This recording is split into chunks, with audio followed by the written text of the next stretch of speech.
Universitas Islam Negeri Sunan Ampel Surabaya merupakan salah satu perguruan tinggi negeri di Surabaya yang menyelenggarakan pendidikan tinggi dengan paradigma keilmuan model pendekatan Islamisasi nalar yang dibutuhkan demi terciptanya tata keilmuan yang saling melengkapi antara ilmu dan ilmu keislaman. Ekonomi Syariah merupakan salah satu program studi yang terdapat di Fakultas Ekonomi dan Bisnis Islam UIN Sunan Ampel, Surabaya. Kali ini, kami selaku mahasiswa Ekonomi Syariah akan menjelaskan mengenai akad istisna dengan mata kuliah kajian fikih klasik hingga kontemporer yang diampu oleh Bapak Dr. Haji Muhammad Yazid, SAG, MSI.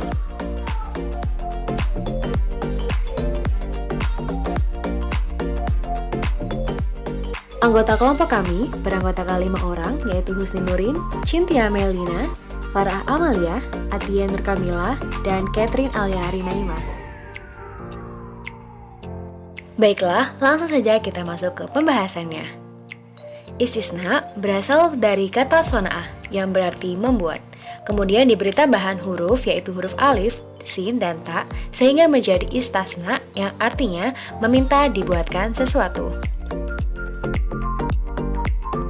Kemudian secara istilah, istisna merupakan suatu akad jual beli barang dengan menggunakan mekanisme pemesanan barang yang dilakukan oleh dua belah pihak dengan spesifikasi dan pembayaran yang telah dinyatakan dalam perjanjian. Dasar hukum jual beli istisna didasarkan atas Al-Quran, hadis, dan ijma para ulama, di mana dalam Al-Quran telah termaktub dalam surat An-Nisa ayat 29, di mana ayat ini dengan tegas melarang orang memakan harta orang lain dengan cara yang batil, yaitu dengan cara riba, judi, penipuan, penganiayaan, dan juga jalan-jalan batil lainnya. Kemudian yang kedua yaitu ada landasan hukum menurut as-sunnah atau hadis Nabi.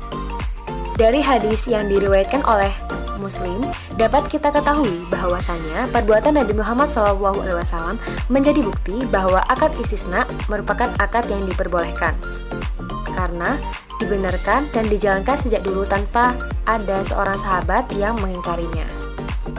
Kemudian yang ketiga, menurut ijma ulama, menyetujui istisna karena alasan berikut. Pertama, masyarakat telah mempraktikkan jual beli istisna secara luas tanpa ada rasa keberatan. Kemudian yang kedua, istisna sah selama tidak bertentangan dengan Al-Quran dan As-Sunnah. Kemudian yang ketiga, jual beli istisna telah diatur dalam fatwa MUI. Kemudian, terdapat rukun istisna. Yang pertama, harus ada produsen, ada pemesan, ada usaha, ada harga, dan juga ada serah terima atau ijab qabul. Kemudian untuk syarat-syarat jual beli istisna yaitu kedua belah pihak harus berakal, cakap hukum, memiliki kekuasaan untuk melakukan jual beli, terdapat kerelaan, tidak ikat janji, dan barang yang dipesan harus memiliki kriteria yang jelas. Materi selanjutnya yakni perbedaan antara kredit kepemilikan rumah atau KPR konvensional dan KPR syariah. Perbedaan ini pada dasarnya terjadi karena terdapat perbedaan prinsip antara perbankan syariah dengan perbankan konvensional. Berikut adalah beberapa perbandingan antara KPR pada bank syariah dengan KPR pada bank konvensional.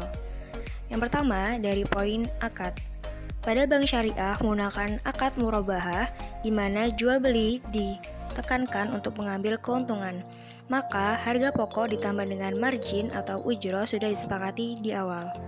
Sedangkan pada bank konvensional menggunakan akad qard jarak manfaah di mana pinjaman yang menghadirkan interest atau bunga yang jelas mengandung transaksi ribawi.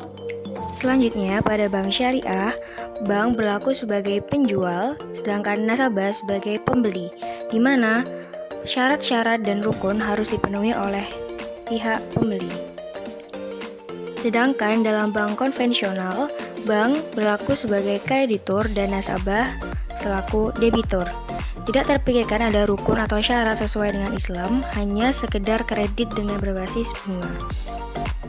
Berikut saya akan menjelaskan skema pembayaran pada KPR konvensional. Yang pertama yakni cash.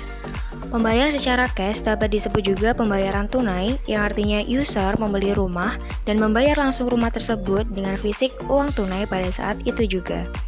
Sedangkan sistem yang kedua yaitu in-house. In-house merupakan skema mekanisme pembayaran rumah dari user langsung kepada developer dengan cara mengangsur. Mekanisme pembayaran rumah ini tidak memerlukan biaya DP atau DP 0%. Namun hanya memerlukan biaya booking fee agar developer mengetahui keseriusan user. Selain itu, cicilannya juga tanpa dikenakan bunga. Dan sistem pembayaran yang ketiga yaitu KPR.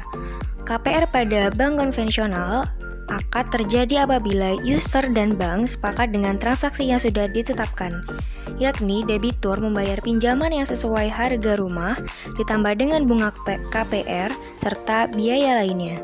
Sehingga sebelum user dapat membeli rumah dengan mekanisme pembayaran KPR, maka harus terlebih dahulu melalui proses panjang dari pihak bank. Berbeda pula dengan properti syariah yang disuguhkan oleh 3 macam akad, yakni akad salam, istisna, dan murabahah. Yang pertama yakni akad salam. Akad salam merupakan akad jual beli barang pesanan yang dilakukan oleh penjual dan pembeli, di mana barang yang dipesan akan diserahkan di belakangan atau ditangguhkan. Namun pembayarannya penuh di awal transaksi atau biasa disebut cash. Pada saat ini biasa dikatakan sebagai sistem pre-order. Yang kedua yakni akad istisna. Istisna merupakan akad pemesanan suatu barang dengan spesifikasi, kriteria, dan persyaratan tertentu yang mana pembayaran ditangguhkan, bisa dicicil, atau bisa pula di awal. Perbedaan dengan akad salam adalah pembayaran akad dalam akad salam harus full di depan, namun barang ditangguhkan. Jika pada akad istisna barang belum ada, masih rancangan atau dalam tahapan konsep, namun pembayaran bisa full di awal, dicicil, atau di akhir ketika penyerahan barang kepada pembeli. Dan yang terakhir yakni akad murabahah. Akad murabahah adalah akad jual beli barang dengan menyatakan harga perolehan dan keuntungan atau margin yang disepakati oleh penjual dan pembeli.